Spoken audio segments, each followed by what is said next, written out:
Assalamualaikum warahmatullahi wabarakatuh. Sobat Cendikia, saya Yanti. Dan saya Pujo. Kita bareng lagi di podcast Bikin Pintar. Bikin Pintar. Bikin Pintar. Nah, Bu Yanti. Ya, Pak.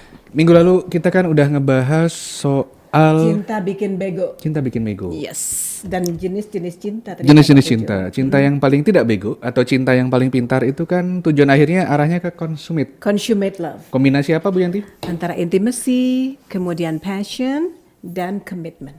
Intimacy, passion dan komitmen. Ya. Kalau misalkan ketiga unsur cinta tadi dipenuhi oleh pasangan, kemudian menikah, akan menghasilkan keluarga yang sakinah, mawaddah, warahmah. Iya. Kalau sakinah, mawaddah, warahmah itu kan biasanya sering kita sampaikan kalau ada acara nikahan ya Bu. Ya. Tapi kadang-kadang kita nggak ngerti sebenarnya.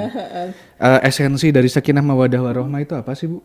Ya itu tadi sebenarnya luar biasa ya, dalam Quran sudah dikatakan berulang-ulang sakinah mawaddah warahmah itu adalah tujuan yang paling mulia dari sebuah pernikahan. Atau sebuah hubungan yang mulia seperti itu ya. Ya Bu. Nah, di dalam Quran sudah ada dari awal kan, sakinah sendiri sama dengan ketentraman gitu ya. So it means that ketentraman hanya ada dari sebuah hubungan yang stabil, ya enggak, hubungan yang stabil dan jangka panjang. Ya, itu komitmen sebenarnya. Ya, sakinah itu komitmen, kemudian mawaddah itu artinya adalah kasih dan cinta. Kasih dan cinta. Nah itu mengarah kepada passion, ya, pada passion. Sedangkan kalau untuk yang warahmah itu kasih adalah sayang, rasa sayang, rasa saling mengerti, rasa saling menghargai, ya, saling memuji cara pandang masing-masing, ya. Itu sama dengan intimacy sebenarnya. Betul, kita merasa dekat ya Bu Yanti. Itu dia. Nah ini semua komponen yang baru diteliti jauh setelah Quran ada. Betul. Gitu ya. Jadi alhamdulillah berarti memang ilmu pengetahuan yang ada sekarang tentang keluarga, tentang parenting itu nyambung semuanya, nyambung saling banget, menguatkan. Ya. Belum ada satupun yang bertentangan dengan ilmu-ilmu yang sahih gitu ya. Masya Allah.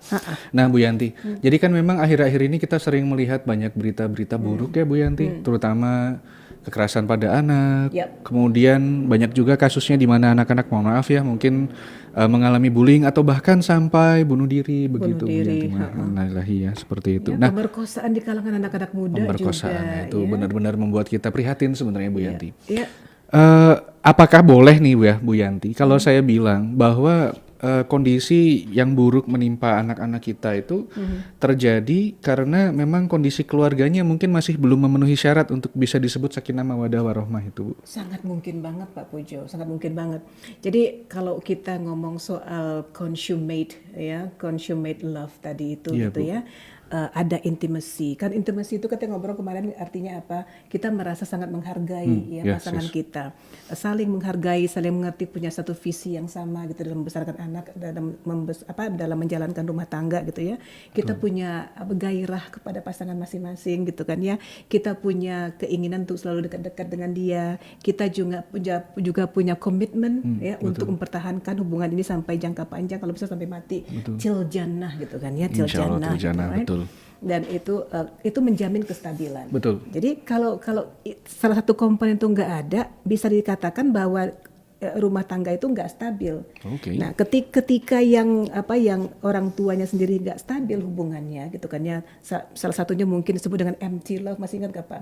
Yang ada cuman komitmen aja yang ada. Betul. Tapi nggak cinta, nggak ada intim, nggak ada gairah, nggak ada apa-apa. Cuman mempertahankan rumah tangga karena udah menikah, mau gimana lagi gitu ya. Kalau nggak mungkin ada anak doang gitu ya kita bareng cuma karena anak-anak aja. Karena anak-anak, kita sama-sama karena anak-anak gitu. Nah itu pada impactnya pasti akan vibe-nya akan terasa oleh anak-anak. Anak-anak merasa di lingkungan keluarga yang memang tidak kondusif untuk tumbuh. Tidak kondusif, mereka tak merasakan itu walaupun nggak bisa mengatakan kadang-kadang gitu ya. Dan akhirnya itulah yang terjadi.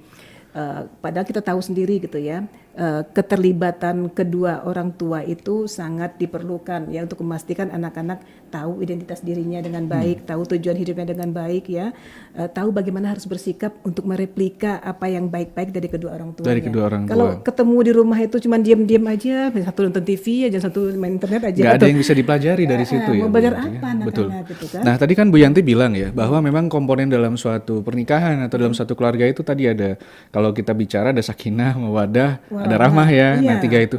Nah itu kan kalau misalkan komponen abstrak. Itu komponen yang muncul karena dikondisikan sehingga muncullah 3 kondisi tadi. Ya. Kalau misalkan komponen fisik kan tiang keluarga yang utama mungkin orang tua ya Bu Yanti. Yes, sir. Ada ayah, ada ibu. Nah ini tadi kita baru ngobrol nih sama Pak Alan tim kreatif kita bahwa Indonesia juara 3 Bu Yanti. Juara 3. Juara 3 di negara yang fatherless atau tidak ada sosok ayah. Yatim psikologis kalau istilah. Yatim psikologis ya. Mungkin atau fatherless, yatim psikologis, atau ayah ada tapi tidak berayah. betul. Seolah-olah nggak berayah. Seolah-olah gitu. tidak ada ya. Kalau Padahal misalkan ayahnya ada. Kalau misalkan ayahnya ada tapi secara emosional tidak ada, Tidak hadir, dekat. tidak Seperti hadir, itu. betul. Nah, Bu Yanti, ini Prestasi kan banget ya, Pak, ya? prestasi sebenarnya. Ini menambah jumlah panjang prestasi Prestasi yang kita kita yang punya. lain. Sayangnya Pornografi nomor berapa, Pak? nomor 2. Nomor 2, di pengakses dunia. pornografi di Negara dunia. paling tidak sopan di internet, Bu.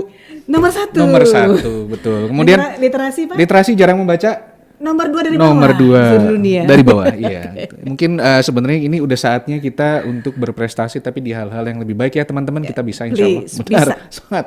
Nah, oke, tapi kita benerin satu-satu. Ya. Kita bahas coba satu-satu dulu dari yang fatherless dulu Bu Yanti. Yes, sir. Kalau saya tanya ke Bu Yanti ya, fatherless atau yatim psikologis ini seberapa parah sih Bu dampaknya ke keluarga, ke masa depan bangsa bahkan? Apakah itu cuman minor inconvenience atau hanya cuman kayak luka kecil aja? Atau mungkin itu separah apa sih Bu sebenarnya? Saya nggak tahu nih. Jadi gini, kita nggak usah ngomong soal peran ayah dulu ya. Sekarang kita ngomong soal hasil research dulu aja. Ya, hasil research yang dilakukan di seluruh dunia. Ya, secara konklusif mereka sama kepada kesimpulan mengatakan bahwa ayah itu adalah faktor yang sangat dominan pengasuhannya dalam keluarga. Ya, terutama untuk anak-anak laki maupun perempuan. Sama aja lagi ke perempuan. Jadi kalau untuk anak laki-laki, ayah itu berfungsi sebagai orang yang akan memberi contoh seperti apa laki-laki yang baik seharusnya. Kemudian memberi contoh bagaimana caranya untuk bisa jadi pelindung, jadi protector, gitu kan ya. Bagaimana caranya untuk menjadi orang yang senantiasa bisa diandalkan untuk memimpin, dan juga ya biasanya research mengatakan anak laki-laki yang dekat dengan ayahnya biasanya akan jauh dari alkohol, rokok, narkoba gitu ya. Anak laki-laki yang dekat dengan ayahnya secara berkualitas ya, nggak cuma dekat gitu aja tapi berkualitas, biasanya akan menyelesaikan sekolahnya dengan baik. Biasanya ya juga akan menjadi ayah yang baik nanti untuk istrinya sendiri, untuk keluarga sendiri gitu ya. Kemudian lebih berani, lebih pintar mengambil resiko, lebih pede. Jadi sekarang sudah bukan zamannya ayah yang keras dan tegas tapi udah nggak mau ngerti anak ya Bu? Nah itu dia kadang-kadang orang suka kebablasan ya, aku ini ayahmu gitu, jadi ayah itu harus menjadi seorang tokoh yang otoriter, Ditakuti. Gitu ya. Ya, kalau dalam agama kita harus jadi tokoh yang disegani. Kayak di Al-Qur'an gitu ya, bagaimana caranya Yakub bicara kepada anaknya, duhai anak-anakku gitu ya, sama dengan Nabi Luqman bicara kepada anak-anaknya, wahai anakku, ngomongnya itu betul-betul santun tapi tegas dan berwibawa gitu loh, bukannya nggak pernah kasar dan kejam gitu ya. Jadi jangan terlalu ekstrim ya. Jangan terlalu ekstrim aja. Di satu ekstrim terlalu memanjakan, terlalu dekat, terlalu menuruti semua maunya anak. Permissive parents kemarin kita udah bahas. Soal sudah ada contohnya. yang manja bawa petaka kan. Benar, betul, manja bawa petaka. Tapi di sisi lainnya ayah yang terlalu keras juga hasilnya akan buruk. Hasilnya juga buruk. Ada researchnya yang menarik sekali, dikatakan bahwa ayah yang terlalu otoriter, terlalu kejam kepada anaknya, atau ayah yang terlalu lemah di keluarga, ya terlalu sakit-sakitan lah atau nurut banget sama istri gitu kan ya, biasanya anak-anaknya nggak akan segan sama ayahnya, akan justru yang paling gilanya gitu ada hubungannya juga dengan LGBT ya, kecenderungan LGBT dan akhirnya kepada ateisme. LGBT, ateisme, dan itu ada akarnya dengan ketiadaan sosok ayah. Jadi peran ayah tuh nggak kelihatan gitu loh ya. Berarti kalau yang namanya ayah itu memang bukan cuma sekedar cari nafkah ya Bu Yanti? Bukan kaleng-kaleng perannya gitu ya, perannya luar biasa. Makanya kalau di agama lain pun ya, kalau misalnya agama Kristen juga dikatakan bahwa ayah itu di bawah Tuhan gitu. Karena sama di Islam juga begitu, ayah itu di bawah Tuhan, saking miripnya perannya dengan Tuhan. Kalau Tuhan kan perannya betul-betul, kalau agama Islam qayyum gitu ya. Betul. Yang tidak pernah tidur, nggak pernah istirahat, nggak pernah berhenti memastikan apakah makhluknya semua terjaga dengan baik gitu ya. Kalau qawwam karena dia manusia, dia perlu tidur, perlu istirahat gitu ya. Tapi setidaknya ketika dia tidak tidur dan istirahat itu dia selalu siaga memastikan istri gue baik-baik aja nggak, anak gue baik-baik aja nih, anak perempuan gue udah pulang belum, ini pakaian jilbabnya gimana, sholatnya gimana, anak laki-laki gue gimana, oh gitu. Setiap saat selalu memastikan apakah everybody yang dalam perlindungan gue baik-baik saja. Betul, gitu. Bu Yanti. Itu karena nanti di akhirat juga ditanyain. Dipertanyakan. Gimana keluargamu, Bapak? Benar ya. Nah, itu yang kita harus perhatikan ya. Apalagi Laki-laki itu perannya luar biasa keren. Nah, itu yang saya rasa harus kita ingat-ingat lagi, Bu Yanti ya. Kalau misalkan mungkin teman-teman sekarang terutama yang sudah siap untuk berkeluarga begitu ya, mungkin memang perlu waktu khusus untuk mempelajari bagaimana menjadi suami dan bapak yang baik sebelum menikah. Yes sir. Tadi kita baru ngomong soal peran bapak untuk anak laki-lakinya. Betul, Bu kan, Yanti. untuk anak perempuannya. Kan Pak Pujo tadi ngobrol soal ada kalau nggak salah kasus ya yang sampai anak umur 15 tahun sampai dipakai iya benar. satu kelurahan gitu. Betul, 11 orang Bu Yanti 11 menjadi orang pemuas nafsu. Pemuas nafsu gitu kan ya, itu apa yang terjadi. Kemudian beberapa waktu yang lalu kita juga lihat kan ada anak kelas 6 SD yang memperkosa anak TK juga ada. Nah itu apa yang terjadi sebenarnya gitu kan. Nah kenapa anak perempuannya juga mau kayak pemuas nafsu tadi itu, dan anak-anak dan kasus begitu banyaknya pernikahan yang terpaksa sekarang di pengadilan agama karena apa? Sudah hamil duluan. Iya, dispensasi nikah Bu Yanti. Memang semakin meningkat angkanya, betul. Meningkat luar biasa. Nah, kenapa anak perempuan begitu mudahnya menyerahkan keperawanannya kepada pacarnya, kepada orang lain gitu ya. Nah, itu ternyata dalam risetnya menarik sekali. Ternyata bapak yang hadir secara emosional, penuh kasih sayang, penuh perhatian ya kepada anak perempuannya, anak perempuannya akan tumbuh menjadi anak perempuan yang enggak cuma lebih berani mengambil keputusan, mengambil resiko yang baik gitu ya, kemudian juga lebih pede ya, kemudian juga lebih cenderung menyelesaikan sekolahnya dengan tanpa harus terganggu banyak-banyak hal, kemudian juga dia akan berpikir 1000 kali untuk menyerahkan keperawanannya kepada laki-laki sembarangan gitu ya. Standarnya jadi lebih tinggi ya Bu Yanti? Standarnya jauh lebih tinggi tentang laki-laki yang baik itu seperti apa gitu.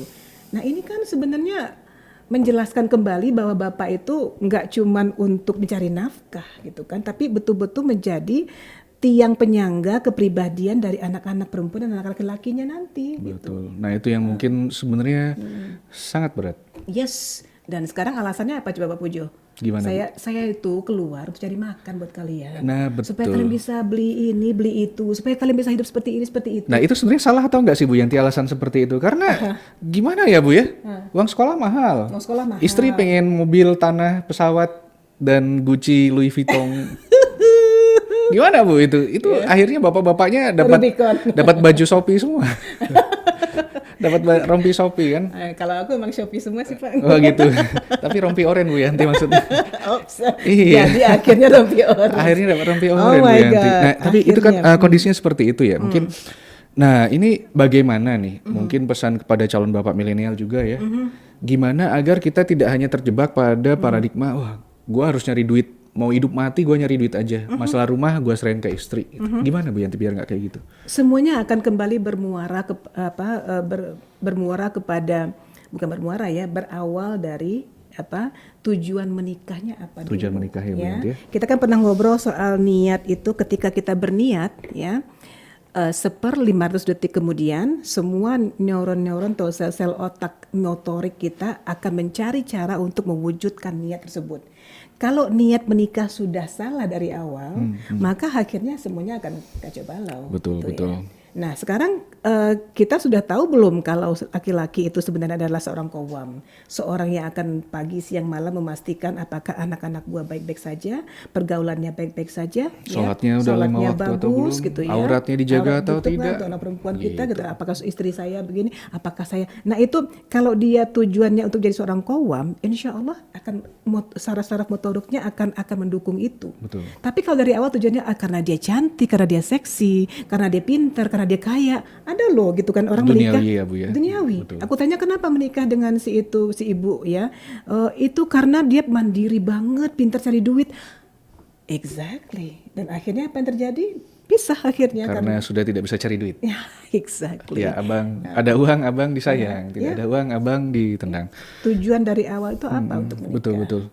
Apalagi khawatirnya begini juga ya Bu Yanti ya, kalau misalkan bapak-bapak yang terlalu sibuk cari uang, alasannya begitu ya, tapi sebenarnya itu dijadikan alasan saja sebenarnya untuk kabur dari tanggung jawab yang harus ditanggung di rumah. Itu dia, karena jadi kawam tuh berat Pak Pujo. Betul Bu Yanti. Berat banget. Masa Mendingan udahlah saya kerja aja. Saya kerja gitu. Pernah waktu itu kan ya seorang bapak-bapak gitu kan ya, saya minta boleh nggak Pak spend more time with your children gitu kan ya, especially dengan child Anda yang bermasalah ini. Jawabannya apa coba?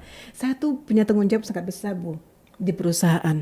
Saya tuh orang paling diandalkan di perusahaan dan saya harus kadang-kadang sampai jam 1 malam di perusahaan. Bapak nggak bisa pulang jam 8 Pak, waktu anak-anak masih di rumah, nggak bisa. Bapak mau nggak commit dengan keadaan anak Bapak yang begini sekarang, mau nggak commit? Enggak. It's difficult katanya. Nah itu Berarti tujuan menikahnya dulu apa itu pertanyaan gue jadinya gitu loh. Tapi anaknya itu tanggung jawabnya dia ya Bu, seharusnya betul ya. Yes. Nah ini ya, mungkin beberapa di antara kita juga, ini agak lebar dikit nih Bu Yanti. Beberapa di antara kita mungkin teman-teman milenial juga mungkin merasa kalau keberadaan ayahnya di keluarga itu kurang. Kalau dalam kondisi seperti itu, apa yang bisa dia lakukan Bu Yanti? Well, itu ini yang menarik dari kebudayaan Arab ya. ada yang menarik. Jadi di sana itu kekerabatan ayah itu sangat penting. Wow. Istilahnya gini, ketika seorang laki-laki menikah dengan seorang perempuan ya, dan begitu perempuan itu, for example, suaminya ini meninggal gitu ya, keluarga ayah ini langsung segera take part gitu ya untuk memberikan rasa berayah kepada anak-anaknya gitu ya. Bahkan ada yang sampai di Mesir ini kata teman gitu ya, yang sampai dinikahi langsung janda dari saudaranya to keep her in the family, agar keep her in the family supaya keluarga. anak-anaknya tetap dalam klan yang baik gitu ya. Nah itu terjadi sebagai sebuah adat gitu ya. Tapi in my opinion gitu itu sangat make sense banget gitu ya. Jadi kalau ternyata ayah itu nggak berperan karena terpaksa lah, contoh terpaksa nggak mungkin banget lah untuk selalu sering di rumah gitu ya. At least dekat dengan grandfather, dengan paman yang baik, paman bisa jadi contoh. Ada sosok yang bisa menggantikan keberadaan ayah di rumah. Yes. Benar-benar nggak dilepas, nggak ada figur ayah berarti ya. Nggak, jangan begitu, gitu, dilepas begitu aja. Carilah om yang baik ya. Apalagi kakeknya juga bisa dari pihak bapak maupun ibu gitu ya. Betul. Tapi kalau misalkan saya nih Bu Yanti, saya sebagai anak gitu ya, pengen mendekati kepada ayah itu apakah diizinkan atau ada cara yang bagusnya nggak untuk menarik ayah gitu? Itu mungkin kan nggak sih Bu Yanti, pernah ketemu kasus seperti itu nggak? Maksudnya bagaimana caranya supaya bisa meng-approach ayah supaya lebih? Betul. Well, nggak ada cara lain selain mulai ya mengkomunikasikan itu kepada Memang ayah. Disampaikan dengan baik disampaikan dengan sebaik-baiknya. Pak, ayo kita ngisi teka-teki silang bareng-bareng gitu kali ya. Atau main catur. Atau mulai curhat kepada ayah. Mulai curhat ya, Bu? Mulai curhat. Oke. Ya, aku mendengarkan itu pemaparan tentang peran ayah dan itu ngena banget ke aku deh gitu kan. Soalnya aku juga merasa begitu gitu. Aku merasa kurang pede karena kita kurang deket ya. Tapi gimana caranya gitu? Bagus sekali Bu Yanti. Karena kalau ini saya sebagai laki-laki nih ya, dicurhatin gitu ya oleh istri begitu ya, atau oleh adik, itu saya juga merasa dihargai, dihormati. Exactly. Betul. Ya. Jangan disindir-sindir. Tuh begitu harusnya ayah tuh begitu. Nggak begitu. Kalau disindir-sindir malah semakin takut, semakin nggak kepengen. semakin sakit ya. Jaga jarak aman, jauh-jauh. Kan ada kecenderungan otak kita mengingat apa yang terakhir gitu kan ya. Jangan selingkuh gitu kan. Kamu jangan selingkuh ya, selingkuh jadinya. Kamu jangan nakal ya, nakal jadinya. Itu malah jadi ini ya Bu ya, self prophecy. self-profiling prophecy. Iya, jadi membuat jadi kenyataan hal yang buruk. Yes. Karena ngasih bayangan yang jelek-jelek jadi beneran. Only say what you want to happen to you. Betul. Jadi kita harus bicara pengen banget kalau yang Papa baik-baik. tuh jadi suami yang romantis Pak, gitu misalnya gitu. Ingin banget kamu tuh jadi anak yang soleha gitu ya.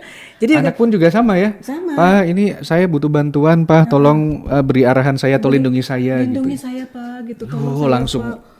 Keayahan, kebapaan langsung bangkit. Ada apa nak? Siapa yang mengganggu kamu nak? Kan anak juga harus tahu bahwa the ultimate respect itu kepada orang tua. Betul, jadi harus ngomongnya seperti dengan itu. lembut-lembut, penuh kasih sayang ya. Nggak boleh bentak-bentak. Papa, belikan aku. Papa sih begitu. I never asked to be born. Wah gitu kan. ya. Papanya juga, saya juga gak minta kamu kok nak. Gitu kan, kamu lahir-lahir aja. Ya pergi aja. Iya. Tapi kalau udah jadi kayak gitu itu kondisinya sudah sangat tidak kondusif ya. Antara satu sama lain sudah tidak ada cinta, saling menyalahkan. Jadi memang siapapun yang menyadari dulu harus mulai take action. Ya.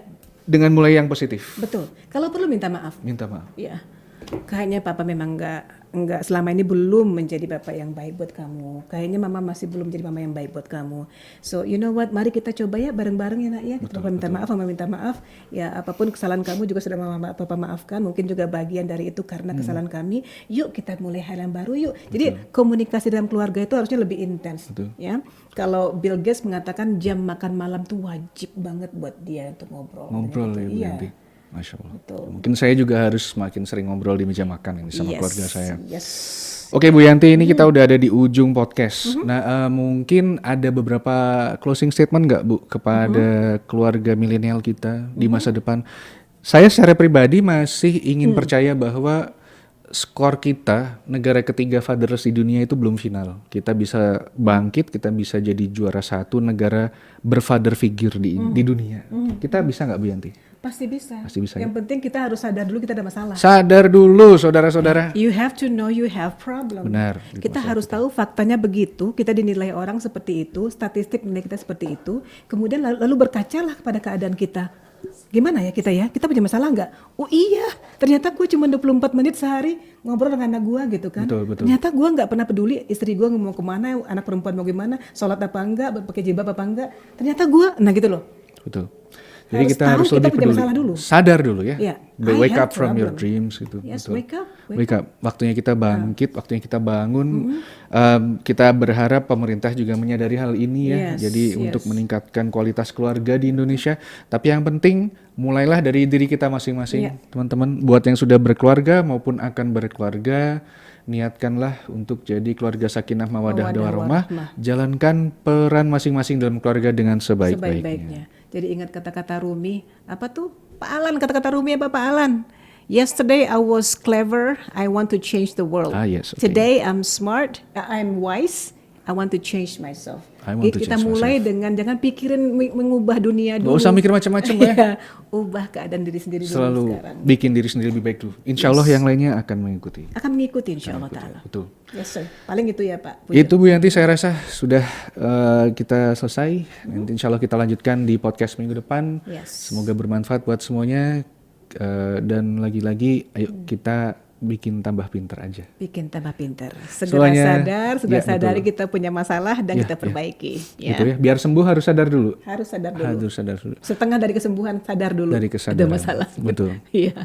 Begitu Bu Yanti, Yes, kita udah dulu. Terima kasih semuanya. Wassalamualaikum warahmatullahi wabarakatuh.